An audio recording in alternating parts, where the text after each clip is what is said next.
Welcome to Daily Wisdom, Walking the Path with the Buddha, a podcast shared by David Roylance.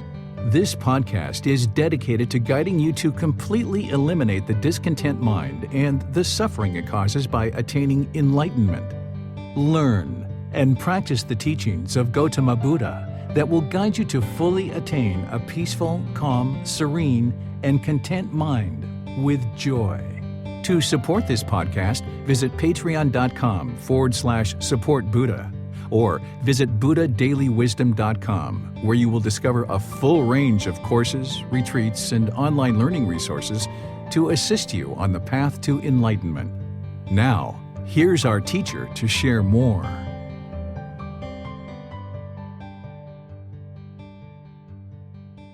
Sawadee Kap. Hello and welcome to Daily Wisdom, Walking the Path with the Buddha. Today we're going to be exploring Buddhist chanting. Buddhist chanting has been done for many centuries throughout the world, and today we're going to be exploring what Buddhist chanting is, why it's done, and help you to further develop your chanting practice. And we'll also open up the floor for any questions that you're having about any questions related to Gotama Buddha's teachings, as well as any questions that you might be having on your meditation practice. Because on Wednesday at 9 o'clock Thai time is our time to focus on breathing mindfulness meditation, loving kindness meditation, and chanting. We rotate these every 3 weeks. And then on Sundays at 9 o'clock Thai time, we focus on each chapter of the book, Developing a Life Practice, the Path That Leads to Nibbana. And this week we're on chapter 9, which is what is Gama and how does it affect me? So we're exploring Gama. But next week, this Sunday, essentially 4 days from now, we're going to be diving into chapter 10, which is what is merit? So we're going to be exploring that on Sunday at 9 o'clock. But today, let's discuss Buddhist chanting and help you understand how it's been used throughout the years, throughout the centuries, and how it can benefit your practice. And then we'll actually get into some chanting as well. So I'm glad you're here. Welcome, and let's get started. Buddhist chanting has been used all throughout the centuries in order to hand down the teachings of Gotama Buddha. Gotama Buddha's teachings that we have today have been captured in the Pali language. The source text that we use dates back to about 800 CE, or some people might say AD. CE is a way of saying common era, where the calendar isn't connected to the Christian calendar. So kind of a more homogeneous way of referring to the years are before Christ. People would say BC. So we usually say BCE, which stands for before common era. And for AD, or after death, we say common era. This is a way to refer to the year without necessarily anchoring it to the Christian calendar. However, the years are still based on the Christian calendar. So if you hear me say BCE, that stands for before common era. Or if you hear me say CE, this stands for common era, but the year is exactly the same. So right now is 2020 CE, or common era. Okay, so the collection of teachings that we have that we refer to as the Pali Canon, or the Pali text, which is the largest collection of teachings from Gotama Buddha that we have, are in the Pali language.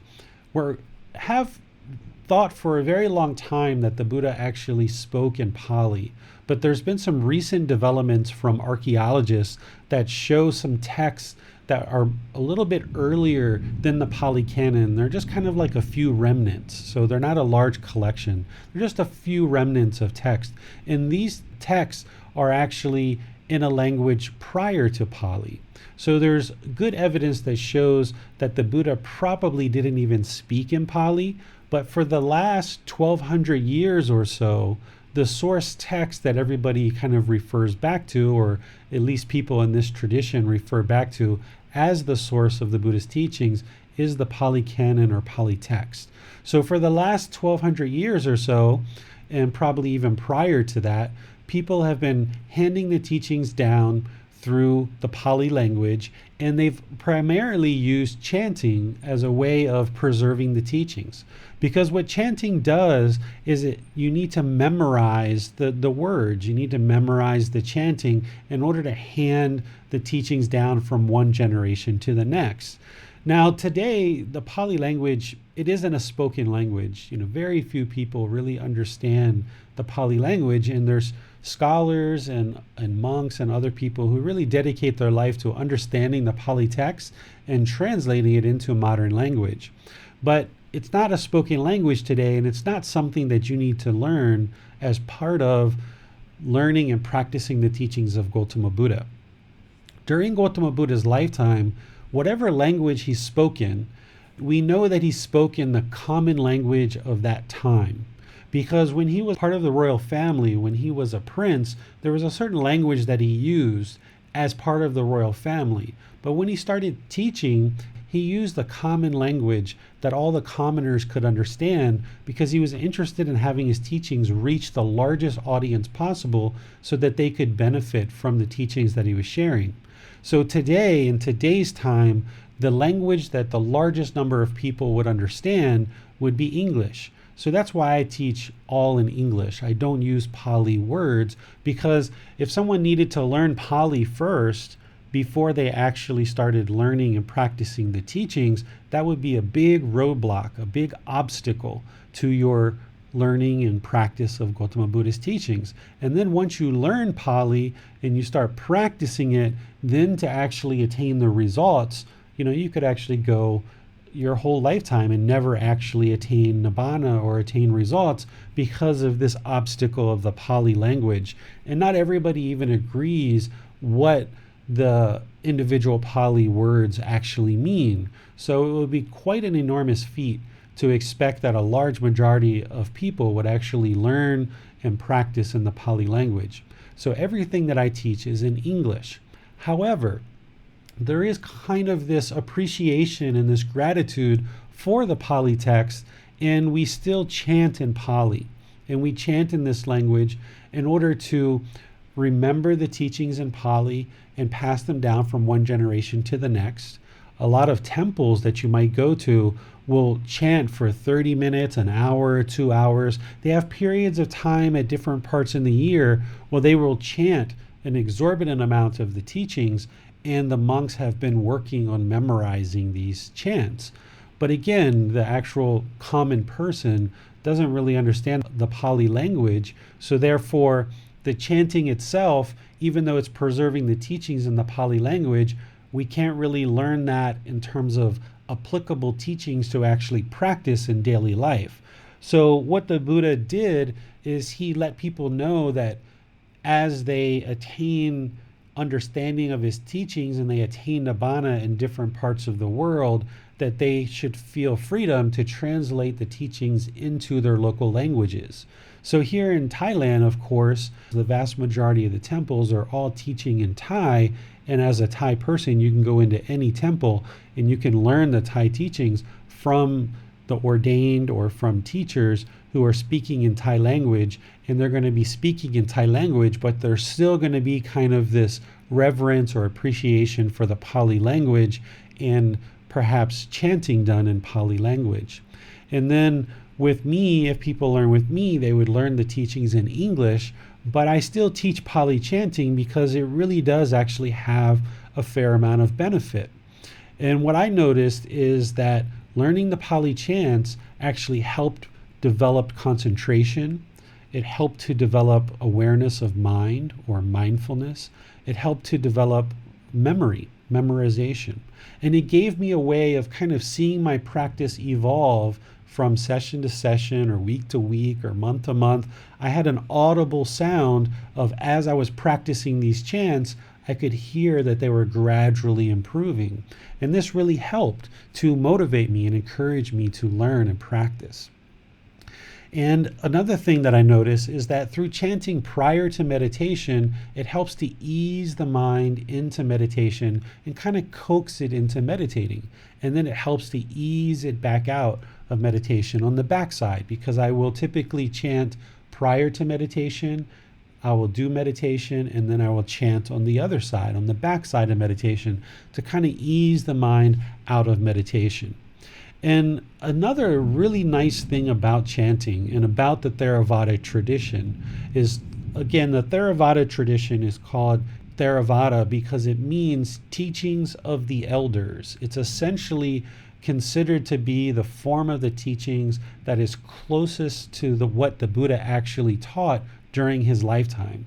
So we call it Theravada tradition or Theravada teachings, or some people might say Theravada school. So this Theravada teachings or teachings of the elders is considered the oldest and most closely connected to what the Buddha was actually teaching during his lifetime. And then it was spread through various regions of the world, and the parts of the world that are really kind of holding these teachings the closest are places like Sri Lanka, Thailand, Myanmar, Laos, Cambodia, southern Vietnam. But in reality, these Theravada teachings have really been spread all throughout the world. For example, wherever you are right now, these teachings are reaching you. So all of these various communities all over the world that are practicing Theravada teachings, you will find that they are most likely chanting in the Pali language. So what I'm teaching you today, you will actually be able to learn. You will be able to use it as part of your own practice in order to develop your concentration, to develop your memory, to develop awareness of mind, to help ease you into meditation and ease you back out of meditation.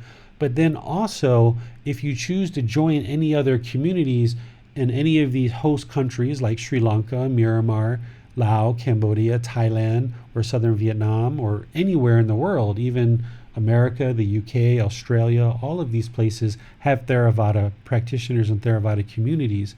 If you join any of these communities, you will actually be able to use what I'm teaching you here today to join into those communities and chant right alongside of them. Because we kind of base our teachings on this Pali canon, this Pali text, a vast majority of the community within the community of Theravada teachings will be chanting these same chants. These are very common chants that you will see throughout Theravada communities, throughout Theravada temples. So you'll be able to join any of these communities and chant right along with them and kind of develop a connection in with the community. Where other forms of the teachings that came later, like Mahayana teachings and Vajrayana teachings, these are more localized type of traditions where if you're practicing Mahayana teachings, they will tend to chant, say in China, they will chant in Chinese, or in Vietnam, they will tend to chant in Vietnamese, or in another region of the world, they will tend to chant in their local language, where it becomes very regionalized. But with the Theravada teachings, because we all base our teachings off of the same source text, we can actually join in together with people from Sri Lanka or Myanmar, Cambodia, from US, UK, Australia, South America, anywhere in the world, Canada, all these different places, and we can sit down and actually chant together. So what I would like to do is just kind of pause here before we actually go into the instruction to learn chanting and see if anybody has any questions on anything that we've discussed so far. Hi David, no questions, but something I'd just like to highlight there, which was quite helpful I think, is that you're talking about how chanting is actually quite a practical, useful thing to do. And this is something that comes up a lot in the teachings. It's not about, summoning something magical. It's not about anything like that. This is really a practice that serves a purpose in focusing the mind, and also he talks about like seeing the progress. And I think sometimes for Western audiences, things like chanting can potentially be off-putting because they see them as potentially like beguiling or mystical. And what you're saying is it's not that at all. It's actually very practical.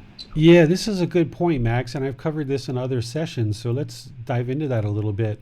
So there's chanting, which is what I'm going to teach you, which, as Max is saying, has a real practical purpose, right? Because what the Buddha was teaching to me is not a religion, it's a life practice. It's training the mind. It's learning how to train the mind to attain this mental state of enlightenment where the mind's peaceful, calm, serene, and content with joy. So everything that the Buddha teaches and everything that's taught comes back to training the mind for those results of an enlightened mind. So chanting creates a practical purpose where it improves the quality of your mind through observing mindfulness and creating awareness of mind, through creating concentration and clarity of mind, through building memorization, and so forth and so on, the things that I taught earlier. But what you'll see in some other traditions and some other teachings is people might say that they're looking for a mantra. And for me, a mantra and a chant are very different. A mantra, or some of these other traditions, what they will teach is that there's kind of like a special words that invoke kind of almost like special powers, or things that kind of create something special, almost like a prayer, right? Chanting these special words is going to produce something glorious for you, or it's going to improve your gamma somehow, or it's going to eliminate darkness in the mind, or all these different things. These are mantras, and this isn't what the Buddha taught. The Buddha didn't teach that there's some kind of special words or special prayers that we should use in order to train the mind, because these words are really just that. They're just words. They're just chanting. It's just a practice to train the mind to cultivate mindfulness or awareness of mind, to train the mind for concentration, for memory, for clarity of mind. There's a practical purpose of how we use chanting to train our mind. We're not actually chanting in order to invoke any kind of special privileges or special spirits, or there's no kind of prayer or sending this chant out to anybody to try to create change for somebody else. These chants are all about you. This whole practice of learning and practicing these teachings is all about you and training your mind. It has nothing to do with you training other people. So Max brings up a really good point that for the Western audience, it's important that you distinguish this, that this practice of chanting is all about training your mind. It's not about invoking some kind of special powers to create some benefit in the world. So that's a very good thing to always keep in mind with your chanting practice. Thanks for bringing that up, Max. Thanks, David.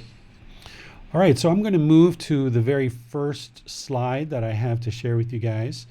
And for the podcast, I will be talking about this, all the live streaming that we're doing around the world. And for the virtual classroom, you guys should be able to see a slide that is titled The Triple Gem, or the Triple Jewel. And we'll be going through this for the podcast so that they can actually hear what the actual chants are. This first chant is the one that will typically start off any kind of gathering of practitioners for Dhamma talks. Dhamma talks, or talks about the teachings, the Dhamma is the teachings, is where a teacher like me will come in and, based on requests of the community, will actually share teachings with the community. And prior to actually sharing the teachings, there tends to be a period of meditation and chanting in order to kind of prepare everybody's mind for the talk that's about to be shared. Now, on Wednesdays, I teach meditation, and then on Sundays, I just teach the teachings. But if we were live, if you were in actually a retreat with me, or if you were in any of my classes here in Chiang Mai, we always start with some chanting, some meditation, and then we move into actual Dhamma talk, or an actual discussion about the teachings. So learning the chanting is really helpful, that when you join into a community, usually prior to the Dhamma talks, they will actually have chanting and meditation to prepare your mind and kind of clear it out, to prepare to receive this knowledge or wisdom from whoever is actually teaching the class. So this first chant is usually the one that we start off with, and each community is a little bit different, but this is a very common one that pretty much everyone uses from the beginning. And what the triple gem or the triple jewel is, this is the three things that the Buddha talks about that we need to have appreciation and gratitude for. The first one is, of course, the Buddha. And that's the first gem or the first jewel. The second one is the teachings that he actually shared, the actual teachings. And then the third thing is the Sangha, or the community, because the community is made up of ordained males, ordained females, and then what we call household practitioners. So there's like the ordained practitioners and there's the household practitioners. And these practitioners are all working to the same goal, which is enlightenment. But the ordained path is kind of like a mother's womb, where they don't work, they don't have boyfriends, girlfriends, husband, wives. They don't have any obligations. They don't have cars or motorbikes or things like this. They don't have to pay for their house or their clothes or their food. Everything's essentially given to them, part of donations, so that they can focus on learning and practicing the teachings to attain enlightenment. And usually there's a community around these teachers, these ordained practitioners, in order to support them in furthering their practice. And the more that they further their practice, the more teachings that are available for the community. So there's kind of this exchange where the ordained practitioners are out learning and practicing the teachings, gaining a lot of experience and training the mind. The household practitioners are out working and doing their daily life, but then they kind of come together for the household practitioners to share donations of food, clothes, money, and the ordained practitioners will teach and share the teachings that benefit the people. So the Buddha put this system in place where they're kind of interdependent, where the monks can't work and get food on their own. They're required to be around the household practitioners, and the household practitioners wouldn't be able to learn and understand the teachings without a teacher, somebody like me or an ordained practitioner. So there's kind of this interdependency. And I feel the reason why the Buddha did this is, as someone's mind becomes more and more enlightened, there's kind of a tendency to seclude yourself. There tends to be this tendency to kind of go within and just kind of almost be secluded by yourself and kind of retreat to the forest, so to speak. So the Buddha set it up that as these monks' minds are becoming more and more and more enlightened, they can't just go be secluded for a month or two. They're going to have to be around the lay people in order to get food, because they're not allowed to keep food overnight. So they have to see lay people pretty much every day if they're going to eat and stay alive. Because as your mind becomes more and more enlightened, you may notice you have a tendency to kind of seclude yourself or isolate yourself. This is normal, part of the progression of enlightenment. And this is why we have other teachings to help us learn how to not be so secluded. But this is what the Sangha is the community of ordained practitioners and household practitioners. And it's the household practitioners that are supporting the ordained. And it's also the household practitioners that are supporting like someone like me to actually teach. I'm a household practitioner and I still do a little bit of work just to kind of help my family, but I also spend an enormous amount of time teaching and sharing the teachings with people like you. So people will make donations and things like this in order to help us to focus on teaching and having the resources we need in order to teach the public.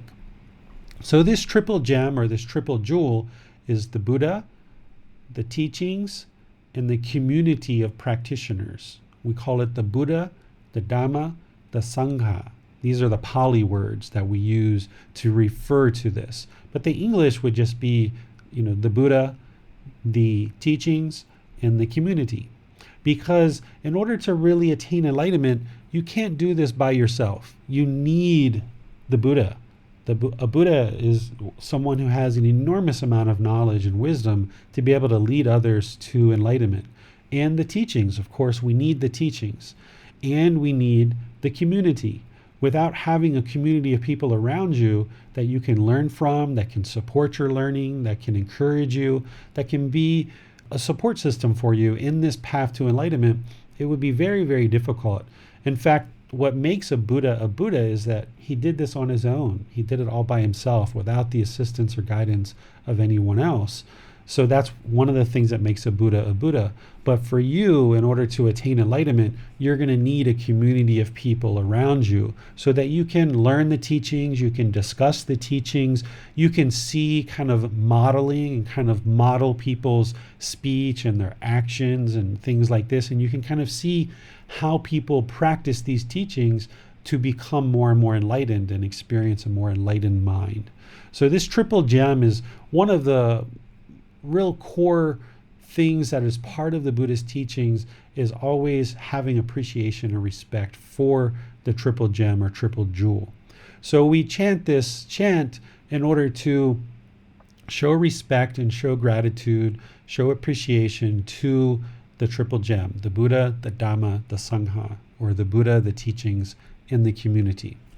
Here you see the Pali word on the first line, the Pali phrase, and then I put the English underneath of it so that you would understand what you're actually chanting, because the more connection you have to the teachings and the more you understand them in your own language, the more connected you can be to this chant and the more kind of intention you can put behind it. So this first phrase that we chant, Arahang Samma Sambuddho Bhagava Bhutang Bhagavantang Apivatemi. And you see a period there. That's the end of the phrase. What this one is chanting is saying the perfectly enlightened one is worthy and rightly self-awakened. In other words, he awakened his mind, he became enlightened on his own by himself.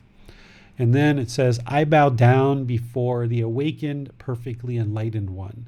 It's really common in Buddhist communities that at the end of this phrase, they will actually bow down. They will actually put their head down to the ground and bow. And what this is really doing for you in your mind, if you choose to do this, is it's helping to empty the ego. Because this is part of the teachings, is to train the mind and to dissolve the ego. And anybody who's attained enlightenment will have needed to eliminate the ego. So by chanting this, not only are you getting the memorization, the clarity of mind, the awareness of mind, the memorization, not only are you easing your mind into meditation and other things I already talked about, but if you choose to bow, you can work at dissolving the ego and eliminating the ego. This second phrase, Savakato Bhagavata Tammo Dhammang Namasami. This one is the Dhamma, which is the teachings, is well expounded by the perfectly enlightened one. I pay respect to the Dhamma. Okay, and that's essentially just saying I pay respect to the teachings. Then the third phrase, Supatipano Bhagavato Savaka Sankho Sanghang Namami. This one is the Sangha, the community of practitioners of the perfectly enlightened one. So the community of practitioners of the Buddha, essentially his disciples, have practiced well. They've practiced the teachings well. Essentially their conduct, their discipline, they're practicing very well. I pay respect to the Sangha, or I pay respect to the community. So this is the first chant. And I would like to just kind of take an opportunity for you guys to do this together, all of us. All right, so if you want to just put your hands together and just kind of focus your mind very calmly on the words. There isn't a performance. This is just kind of easing the mind to kind of build some familiarity with the chanting, with the words. And I'll do this and you can just kind of follow right along with the mind and just kind of wherever you're at, just say the words. I said these wrong for years and years and years before I actually started to develop more of a chanting practice. So wherever you're at today, it's okay. Just fumble right through it and just start building some familiarity with it. So bring your hands together and just kind of chant along with me. Arahang Samma Sambuddho Bhagava Bhutang Bhagavanang Abhivateyami. And then usually at the end of the phrase, if I'm sitting like this, I'll just put my hands up to my forehead. Normally, if you're in a big group, they will bow down to the ground. Sawakato Bhagavata Tammo Dhammang Namasami Supatipano Bhagavato Savaka Sankho Sanghang Namami. So that's the 3 phrases. And you're normally taking a breath, kind of like halfway through there. There's a couple places where I tend to take the breath. And this is starting to build your awareness of mind and awareness of the breath, because as you're easing into meditation, those are things that you're going to need as part of your meditation. You're going to want to have awareness of mind and awareness of breath. So here with your chanting, not only is it building concentration and building memory, but it's helping to build awareness of mind and awareness of the breath. Okay? So this is something that you can practice on your own and go through each day, in the morning, in the evening, at different times. You can just practice these chants little by little. Okay? And you'll just get better and better each time you do it. The next chant that we have is a very simple and very basic chant. Some people might even just decide to start here. Oftentimes when we're teaching our children here in Thailand, 2, 3, 4 years old, we will just teach them this chant. And when I first learned to chant, I was probably around 27, 28 years old, 29 years old. And I kind of looked at myself as a baby, as a child. So I was doing kind of like the same things that the Thai children were doing. So I noticed that the Thai children were all chanting this particular chant, and that's what they tended to start out with. So I started out with this chant, and I just learned this one over and over and over and over again. And then after a few weeks, I started doing the previous chant that we did, because the sounds of these Pali words are very similar. You'll notice that if you learn this chant, that they'll show up, some of these words will show up in some of the other chants. So if you want to kind of start somewhere and kind of set the bar really low, you could just start with this chant. Okay? This one is paying respect to Gotama Buddha. Here, the way it sounds is Namo Tassa Bhagavato Arahato Samma Sambuddhassa. And we do that 3 times over and over and over again. So it's less for your mind to try to remember. If you're just getting started, this might be a good place to start. And here you can see the English translation is respect to the perfectly enlightened one, the worthy one, the rightly self-awakened one. Oftentimes when we're referring to Gotama Buddha as the perfectly enlightened one or the fully perfectly enlightened Buddha, you will see that they'll add self-awakened. That's what a Buddha is. They're self-awakened. They don't have teachers. They don't have guides. They discover the teachings on their own, and then they share those teachings with others and help those people attain this mental state of enlightenment as well, which is a peaceful, calm, serene, and content mind with joy. So here we would just say this one 3 times over and over and over again. So let's do this one together. Just bring your hands together, and then we'll just chant it all together. Namo Tassa Bhagavato Arahato Samma Sambuddhassa. นับโมทัสสะภะคะวะโตอะระหะโตสัมมาสัมพุทธัสสะนับโมทัสสะภะคะวะโตอะระหะโตสัมมาสัมพุทธัสสะ Okay, so that's the second chant.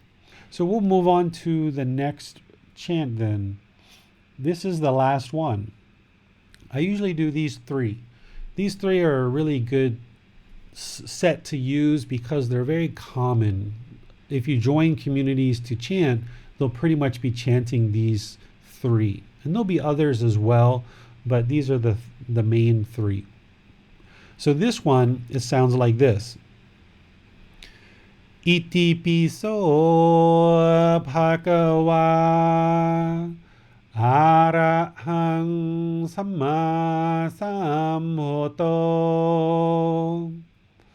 vichacharanang sampuno sakhato rokavitu Anutero purisa tamasati satatawa manusanang puto bhagavati. And then that's the end where I would then slip into meditation from that point. And here you can see the translations as well. This one says, He is the perfectly enlightened one, a worthy one, a rightly self-awakened one, consummate in knowledge and conduct, essentially saying that he's very wise, and his conduct, meaning his intentions, his speech, his actions, the way he conducts himself, is very admirable. One who has gone the good way, knower of the worlds. What this is referring to is the various realms. There's 5 realms that the Buddha taught. There's the heavenly realm, the human realm, the animal realm, the afflicted spirits realm, and then there's the hell realm. And Gotama Buddha, through his experience of his rebirths, he experienced all these 5 realms, so that's why he was aware of them and was able to teach them. So we say he's the knower of the worlds, essentially knower of these realms. Then the last phrase is unexcelled trainer of those who can be taught. Essentially, what enlightenment is in this path to enlightenment, it's leaving behind these animal instincts that we have that create craving and anger and this ignorance or unknowing of reality, this hatred, this aggressiveness that we have sometimes, this hostility that we have. But for those who choose to be taught, right? If you're choosing to be taught, then the Buddha's teachings will help you to become more and more human, essentially where you have right intention, right speech, right action, where you're a more polite, more peaceful, more respectful, more kind, more friendly person to be around. But the Buddha didn't just go around and kind of push himself into various communities and try to force people to learn his teachings through guilt or fear or shame. That's not how these teachings work, because these teachings are actually, part of it is to eliminate guilt, shame, and fear in the mind, among other things. And in order to actually get any benefit from these teachings, somebody needs to choose to actually learn, right? Like you can't force someone to attain enlightenment. It's a personal choice of someone choosing to step forward, as you guys have by deciding to join this class and our programs. You're choosing to take on this training, to learn this training, and then implement it in your daily life to improve the condition of your mind. So what this is saying is that he's an unexcelled trainer of those who can be taught, essentially those who are choosing to be taught. Teacher of human and divine beings. Divine beings we call devas, or kind of heavenly beings. We in English probably refer to them more like angels. And then it says awakened and perfectly enlightened. Awakened is, of course, an awakened mind, an enlightened mind. So that's what this particular chant is referring to. Probably out of the three, I would say it's a little bit more complicated, and I only say that because it took me so many years to learn how to actually chant this. So if you want to kind of progress, you could learn to chant all three at one time if you want, or you could just focus on one at a time and kind of get really good at it and then move to the next one. Depends on how you would like to pursue. But let's chant this one together, and then we'll actually go through and chant all of them together as one big group. So go ahead and put your hands together and let's chant the Iti Piso. All right, so let's do this one together. Iti Piso Bhagava Arahang Samma Sambuddho Vichacharanang Samhono Sakhato Rokavitu Anutero Purisa Dhamma Sati Satatawa Manusanang Bhutto Bhagavati. Okay, so now that you've got a feel for these, let's actually go through them through a whole session where we start with the first one, move right into the second one, and then into this third one. Maybe Max can kind of rotate the slides as we are chanting. That way you guys can see them and you won't have to click anything yourself, but Max will just kind of move them through for us. Okay?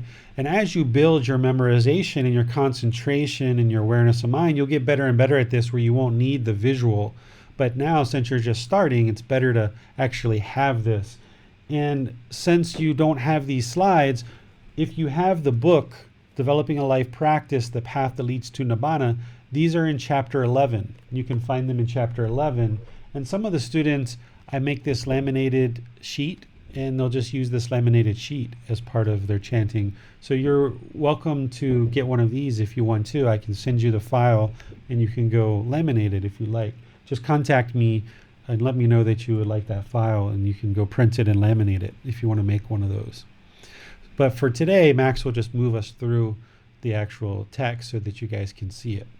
And normally when I chant this, I would keep my eyes closed because you're working on your concentration, your memory, your clarity of mind, you're becoming aware of the mind.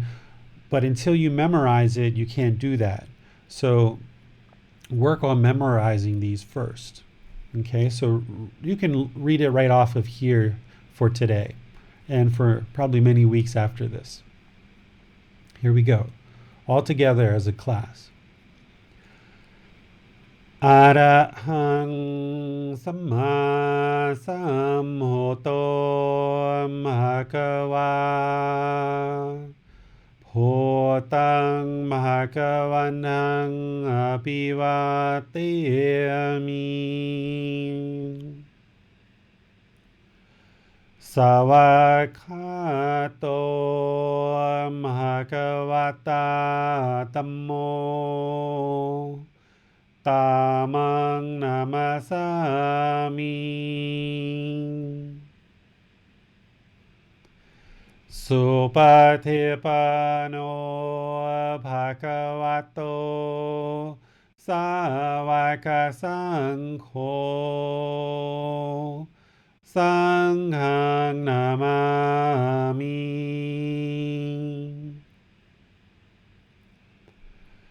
Namo tassa bhagavato arahato samma sambuddhassa. Namo tassa bhagavato arahato samma sambuddhassa.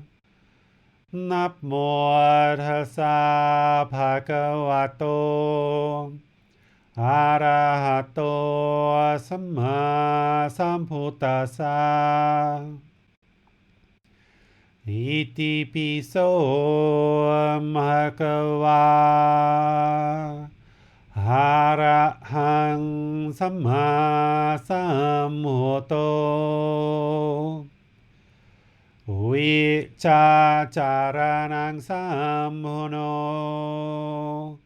สัคขโตโรกาวิตู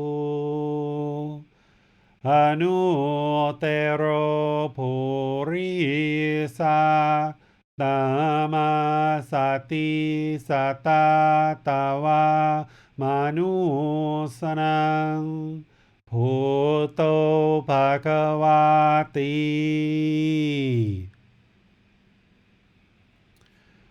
So there we have it, kind of 3 chants. And one of the other things that I notice with this chanting that I haven't mentioned already is, sometimes when you get ready to meditate, you have the intention to sit down and meditate, and sometimes your mind can be really busy, like maybe you're experiencing that as part of your meditation practice, where your mind is, you're interested to meditate, you've made the decision to sit down and meditate, but when you actually sit down, the mind is still kind of like busy because you haven't meditated, and it's kind of busy and rapid. One of the things that I noticed with chanting is it's kind of like that speed bump before meditating. It kind of like slows me down. Like I talk about easing the mind into meditation, instead of like Namo tassa bhagavato arahato samma sambuddhassa, like really, really fast, you kind of have to consciously slow the mind down and kind of ease in with this chanting, where it's Arahang samma sambuddho bhagava, right? It's just easing the mind into meditation, and you're really putting your intention behind it. You're having your concentration, your awareness of mind, your memory is kicking in, and this is all really beneficial leading into meditation. Now, there's other things you can do to quiet the busy mind prior to meditation, where you can do like walking meditation. That's another thing that I usually will suggest to people if they have a real busy mind and the mind doesn't actually want to sit down to meditate. But if you make this chanting kind of a regular part of your meditation practice, where you're using it to ease the mind into meditation, I think you'll find a lot of benefit there.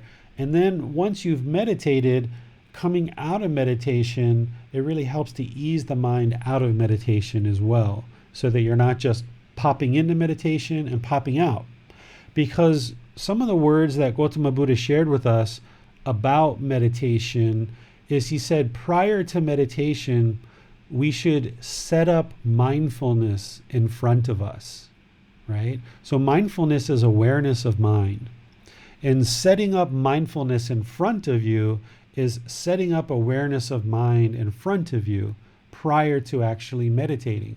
So that might be, like for me here in Thailand, it might be taking off my shoes, walking into the house, using the bathroom, kind of emptying the organs, maybe get a little sip of water, kind of get the clothes nice and comfortable, get the cushions or whatever I'm going to sit on nice and comfortable.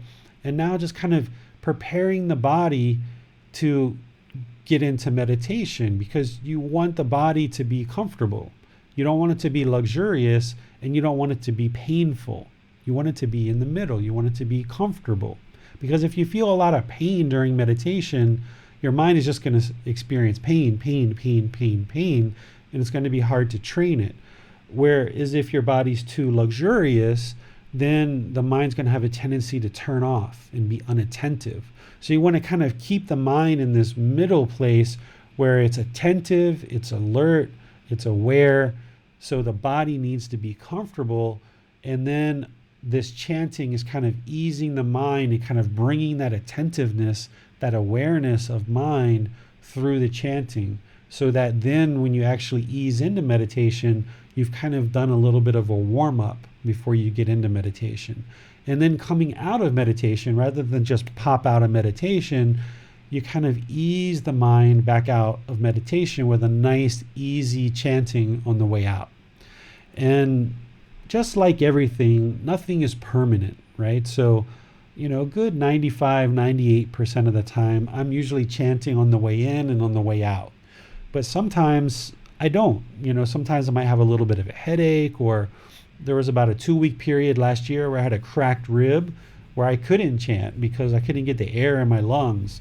So I didn't chant. Or sometimes when I'm doing meditation, it might be a meditation prior to sleep, going to bed, and my mind becomes so sleepy, I just decide I'm just going to go to sleep and I don't even chant on the way out. So if you choose not to chant at certain times during your practice, that's okay, because it's not about permanence, not about everything has to be done exactly the same all the time. But I would say if you generally make this part of your practice, that you will find some benefit in it. And the way to know whether that works for you or not is try it and see if it works. And if you do this for a few weeks and you're noticing that it's helping you and it's improving your practice and it's beneficial, then use it. But if you're noticing that it doesn't really help you and you would prefer to do some yoga or some prayers or some other things prior to your meditation, then do that. This is just what I do and what I've done with the Buddhist teachings. And it really works well for me. It's worked really well for many, many years now. So that's why I share it with you. But not everybody has to do this exactly the same way as me. What's important is that you follow what the Buddha is suggesting, which is set up mindfulness in front of you. So start becoming aware of the mind before you meditate. And for you, you might have a different way of doing that. It might be something completely different. Like I mentioned, it might be yoga, it might be prayer, it might be something else. But for me, this is how I do it. And it's something that I share with students so that you can see the benefit in it. And maybe it will benefit your practice and it'll improve your clarity of mind, your concentration, your awareness of mind, your memory. It'll improve your breathing and kind of experience your breathing. And you'll have this audible sound to kind of ease the mind into meditation. And then you will also be able to join Buddhist communities all over the world that are practicing these same teachings that you'll be able to chant right along with them. So I would say give this a try for a few weeks if you've never done this before, and see how it works for you and see how it's improving and see how you like it. And if it works, keep it. And if it doesn't, then use something else. But keep true to the Buddhist teachings, which is setting up mindfulness before you meditate, setting up mindfulness in front of you. That was his words. So however you do that is completely up to you. So any questions from anybody? That I know, Bill, you've been working on chanting. Max, you've been working on chanting. Any questions on meditation or chanting or any of the teachings that we've been sharing in this program for the last 9 or 10 weeks now? I'd like to ask a question about walking meditation, David, if you had any instructions around that, because I know that it plays quite a prominent role in modern monasteries and also in the Buddha's time, but it's not something you see people doing in the West very often. In fact, I've actually been trying it recently outside because it felt uncomfortable, and I thought all the more reason to do it, because it's not something you see very often being done in Western cities or Western streets. So, but with that in mind, do you have any instructions? Yeah, I love walking meditation, and I've used it successfully for a lot of different situations. I haven't taught it as part of this program yet because I don't have a moving camera, but maybe what I need to do is maybe do like a little video on it and then play that video as part of the class, because you can't really see me doing walking meditation. But let me give you a little bit of pointers as much as I can, given the limitation of our fixed camera here. I have used walking meditation as a way of kind of emptying out the energy prior to if I was going to do seated meditation. Oftentimes, especially early in practice, my mind tended to be very busy. It tended to be very rapid, a lot of thoughts, like just a multitude of thoughts, like cluttering of thoughts, just the bombardment of thoughts. And the last thing that was on my mind is actually sitting down to meditate. It's like trying to contain a pressure cooker. It was like the mind was like a pressure cooker, and sitting down was like the last thing that I would think about, because sitting down 30 seconds later, boom, I wanted to be right back up again. So what I used walking meditation for is to walk and kind of it almost felt like I was kind of pouring those busy thoughts out and just kind of emptying them out of the mind. And what I noticed is if I walked for 10, 15, 20, 30 minutes, then the mind was comfortable to actually sit down. It was actually looking forward to it. It actually felt good because I was kind of busy walking. So I've used walking meditation for that purpose, to empty out the mind of this erroneous bombardment of thoughts prior to sitting down. I've also used walking meditation if I'm sitting down and I'm doing seated meditation for a period of time and the mind becomes sleepy, becomes unattentive, unalert, unaware. And I want to invigorate the mind and become more attentive. I will stand up, and then I used to do walking meditation, and then I might switch back to seated again if I still wanted to continue meditation session. So you can use it to bring the mind to the middle. Essentially, if it's too much energy, you can use walking meditation to bring it down. Or if the mind is too slow and too sluggish, you can use it to kind of make it more attentive by doing walking meditation. And I talked about doing those kind of prior to seated meditation, or once you're doing seated meditation, kind of stand up and do it. But also, I've used walking meditation just as a standalone as well. There were periods of time where my meditation practice was going really, really well, and I felt like I kind of wanted to test my mind a bit, where I wanted to kind of see how focused and how much clarity, how much concentration did I really have. So after doing meditation for however many months or years or whatever, I got to the point where I started challenging my mind more. And what I would do is, like on a Friday night or a Saturday night, my wife has a massage shop, a yoga studio in Chiang Mai City. And on Friday and Saturday evening, she would close her shop around 8 o'clock. And this is the time where tourists and Thai people are coming out for dinner and coming out for nighttime activities. So what I used to do is I used to go out on the street and I would walk kind of like a 4-block radius. And when you're doing walking meditation, you just stare about 1 or 2 meters in front of you. You just fixate your eyes on the floor, on the ground. And you walk flat-footed and you transfer your weight, which I could show you better if we had a movable camera. So by me building up my meditation practice where my mind was very focused, very concentrated, I would go out on the streets. And if you've ever been out on the streets in Thailand, there isn't just an even sidewalk. Some streets don't even have sidewalks. You're right alongside of the motorbikes and the walking traffic and the cars and everybody else.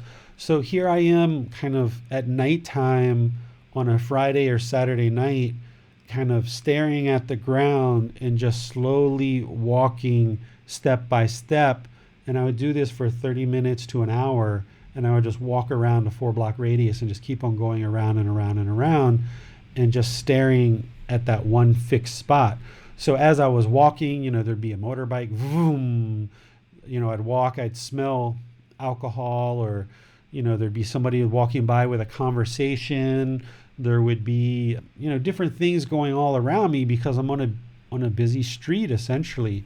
But for me, what I was doing was testing the mind to stay focused and concentrated on the meditation and not allow this zooming motorbike or this group of tourists or this smell of alcohol or this smell of coffee, or even sometimes people would hit me, because some parts of the walking, we were walking really close, so shoulders would bump into me and hit me, and just keeping focused, not allowing the ego to be concerned about, well, who bumped into me? Don't they see I'm meditating or anything like that? It's just boom, just being unaffected by that big hard shoulder that I just got.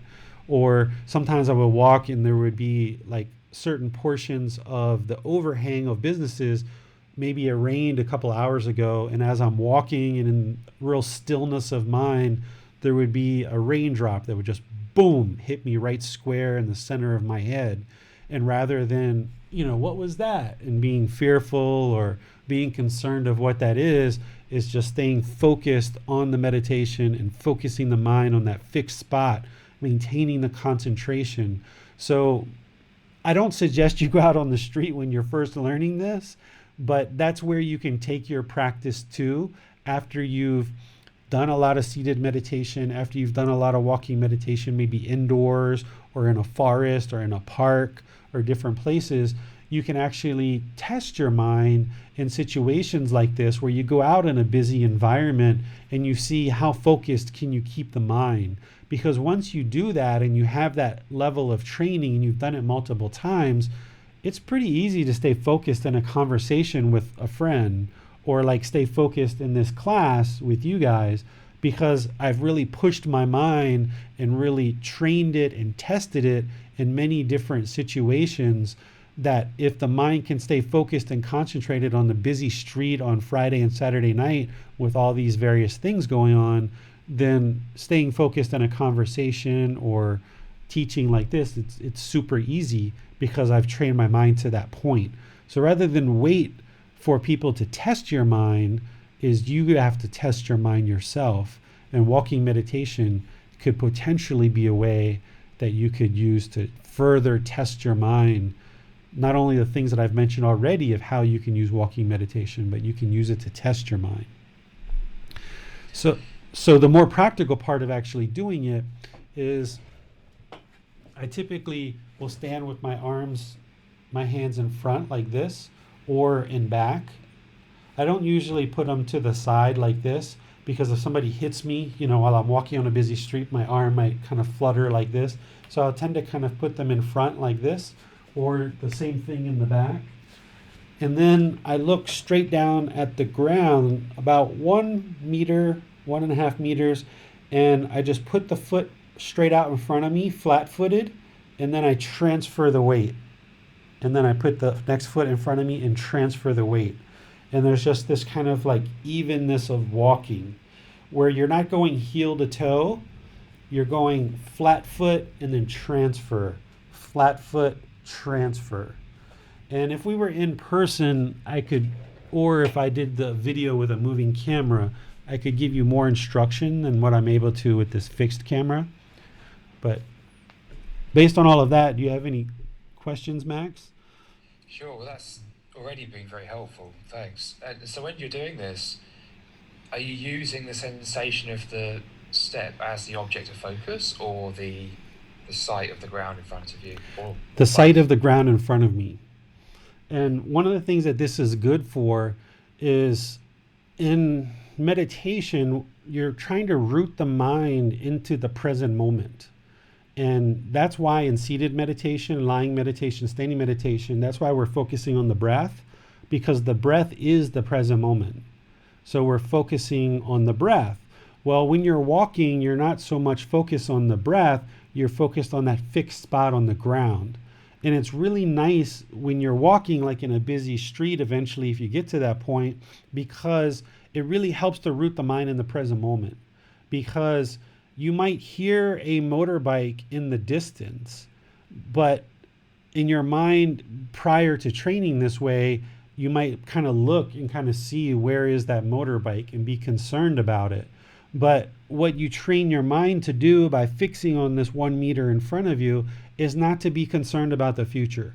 Yeah, I hear that motorbike, but that motorbike might not ever even come into my peripheral. It may not even come into my space. So it trains you not to worry about, not be concerned about the future. And then when somebody maybe hits me and knocks my shoulder off, and then they're continuing to walk, it trains the mind, that's in the past. Don't focus on the past. Just keep the mind rooted in the present moment. So in addition to everything else that I talked about, the walking meditation really helps to root the mind in the present moment if you fixate it just 1 meter in front of you, because that's all that matters. When you're walking out there on a busy street, it's just that 1 meter in front of you. Oftentimes when we walk or we drive a car or something like this, we look really far out into the future and we have all these concerns about everything in the future. And sometimes we even look behind us, right? And we're worried about what's in the past. But in these practices, what you're trying to do is train the mind to come into the present moment. And walking meditation, the present moment is just 1 meter, maybe 2 meters at most. That's the present moment. And that's all that matters, is that present moment. And it helps you to really just let go and not focus on the future, not focus on the past, just the present moment. It's quite interesting the first time, certainly I tried this outside, experiencing things like you mentioned, a person coming the other way, or even a car about to drive past. No chance of it hitting me because I'm not on the road. But the temptation to look up can be almost overwhelming. It's really interesting. Yes, That just goes to show that the mind is not always acting in your best interest. Like, what does it matter if there's a car coming? What does it matter if there's a person coming? Yeah. That's not important. Right? And see, that's training the mind, right? Like some people have asked me about, like, they're trying to eliminate their sexual craving and kind of reduce it. And they notice that every time they're out, they see beautiful women or beautiful men, and their attention is drawn to that person right away. And it kind of like sidetracks their concentration. So that's something that you can train your mind not to do, because it's not focused, it's not centered, it's not concentrated. So walking meditation is a way to do that, so that you resist that urge and you realize all I need is what's right here in front of me. This is all I need. It's just this 1 meter, this 2 meters. I don't need that coffee. I don't need this conversation. I don't need that. Just because I see shoes that it's a beautiful pair of shoes, like maybe in the past I might look up and be like, wow, she's sexy, right? So when you go out like this, you just train the mind to be peaceful, calm, serene, and content with joy, with nothing, just right there. And then if you train your mind that way many, many times over many sessions, well, when I'm sitting down having some fruit juice with a friend, oh, that's really enjoyable. Or if I'm just waiting in line at the motor vehicle or motor transportation bureau for the government, wow, that's really enjoyable, because you've trained your mind so much just to be peaceful, calm, serene, and content with joy, just looking at the concrete ground for so many sessions of meditation, that everything is peaceful, everything's content, you're satisfied with what is. And the same thing applies to seated meditation. If you can train the mind over multiple sessions to just focus on the breath, and that's all you're focused on is the breath, and you can train the mind to be peaceful, calm, serene, and content with joy, just focusing on the breath, and that's it. You don't need anything else in the world but the breath, or in walking meditation, staring at the concrete. All this other stuff we do is like, wow, this is quite nice.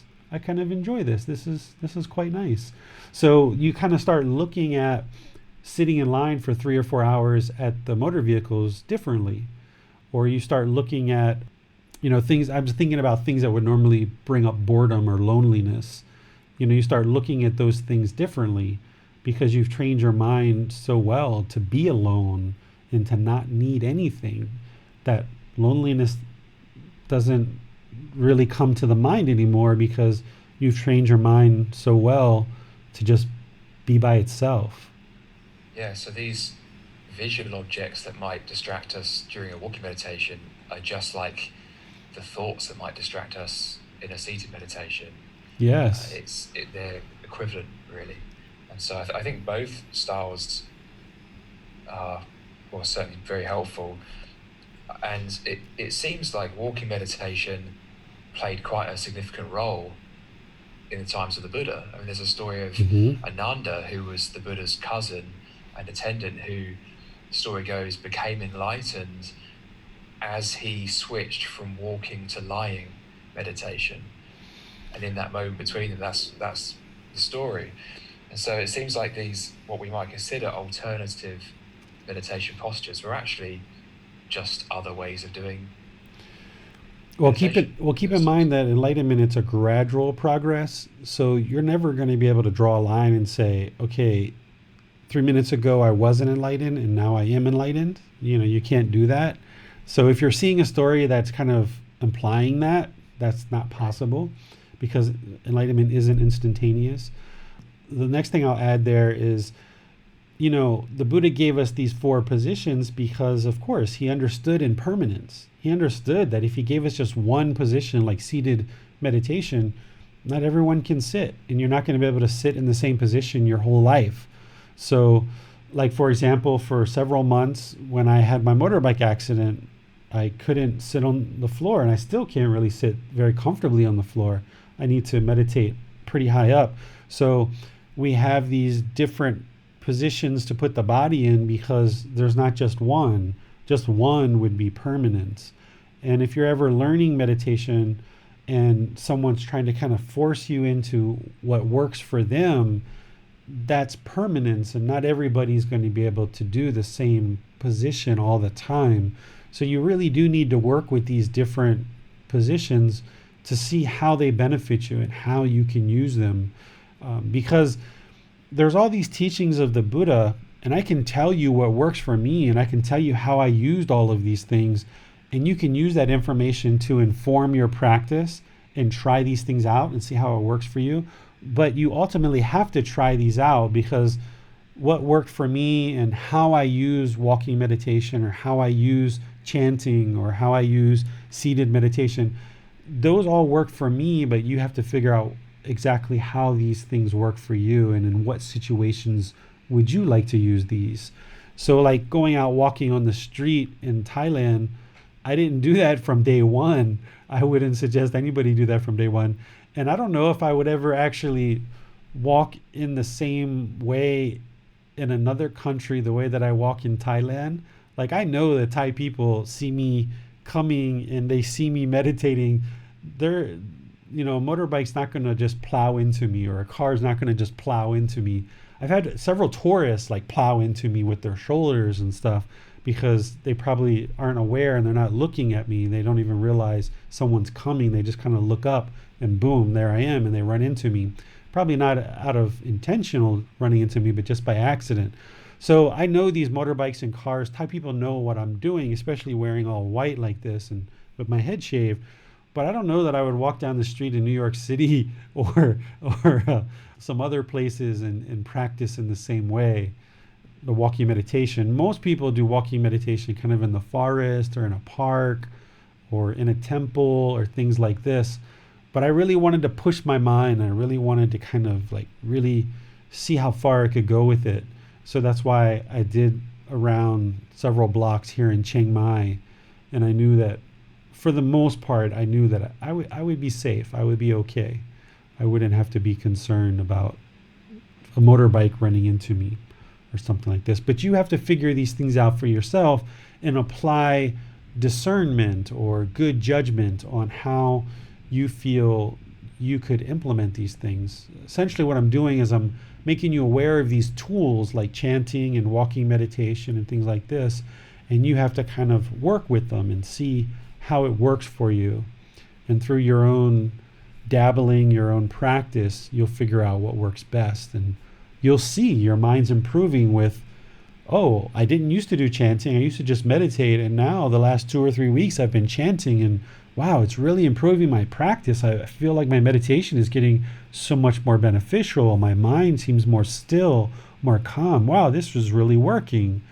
Or something you heard today, if your mind's busy and you're trying to do seated meditation and you get up and you do walking and you do that for a while and you're like, wow, this is really helping me, that I'm actually noticing that, yeah, it works the way David says it's working.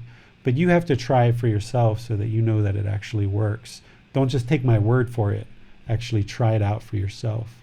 All right, so other questions? No questions as such from me, other than that was really useful. Great to learn more about walking meditation. And I think I'm going to keep trying it more outdoors, because it's not something you see people doing in England very often, as long as it's safe to do so wherever I'm doing it. Yeah, I would say choose a park or, some kind of walking path. I think that would be good for you. Yeah. 10 years ago here, it would have been unusual to see someone even doing seated meditation. So I hope that before too long, we will see more people practicing walking meditation outside. Yeah, you're kind of blazing a trail. Yeah. That's my, I would encourage anyone hearing this to join me in that. Yeah, so what are you going to do if somebody walks up to you in the park while you're looking at your 1 meter in front of you and they say, "What are you doing, sir?" Are you just going to ignore them and keep Well, walking, or what are you going to do?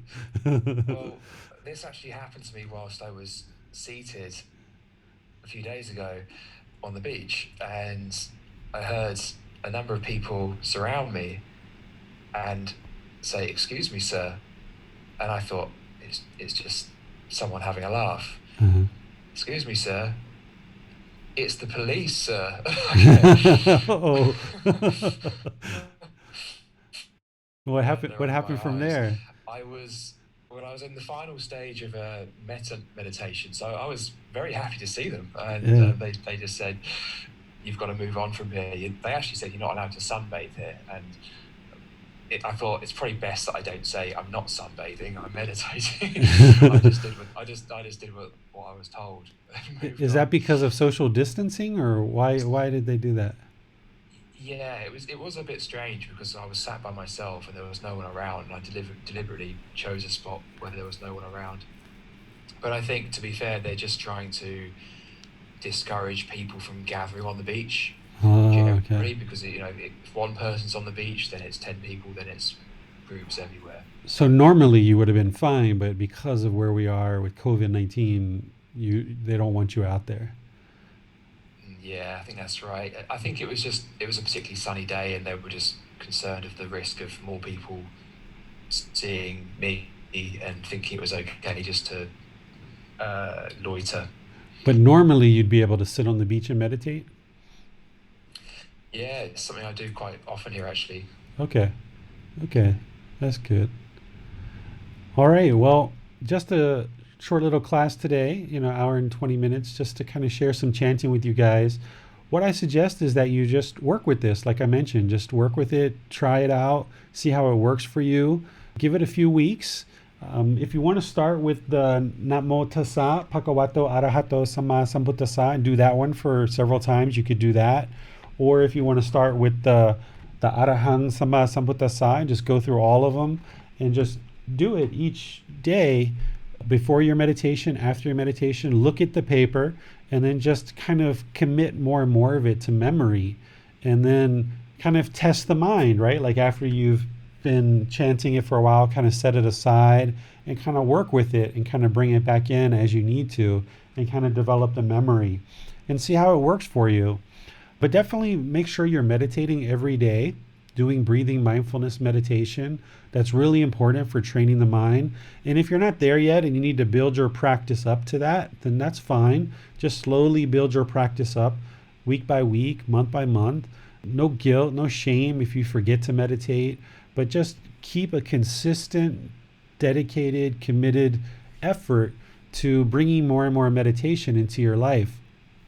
What I notice is when I do it in the morning, it really helps to kind of set up my day. It really helps to kind of set the day on the right track and really kind of rooting your day before the phone starts ringing, before friends start coming, before you go to work. Just really get your day started with a nice meditation session. Then I notice when I do it at the end of the day, when all the phone calls have gone down and there's not many people around, it kind of helps me to ease into my sleep.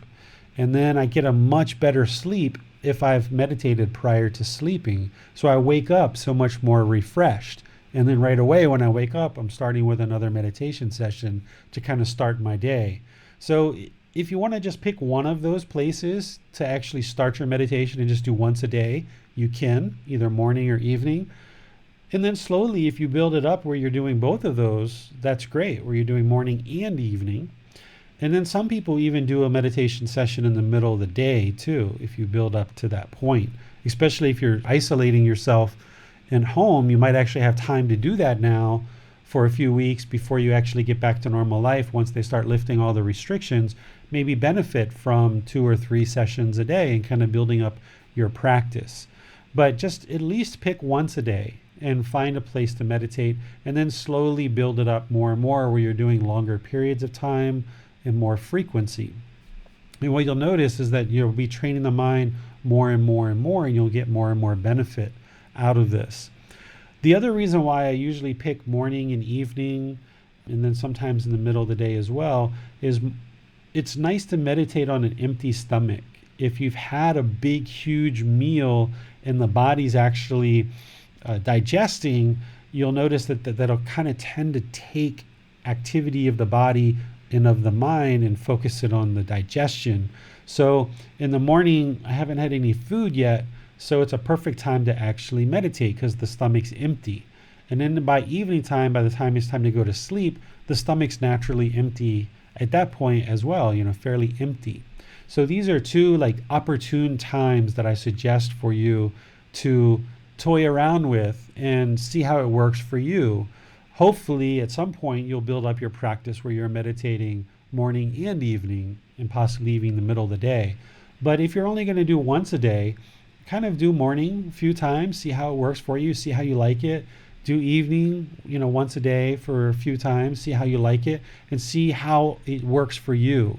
What I noticed is morning sets up the day really nice. Evening prepares me for sleep and I get a really good sleep. And I only know that because I experienced it for myself. That's why I can share it with you. But you have to figure out what works best for you and see how it's working for you.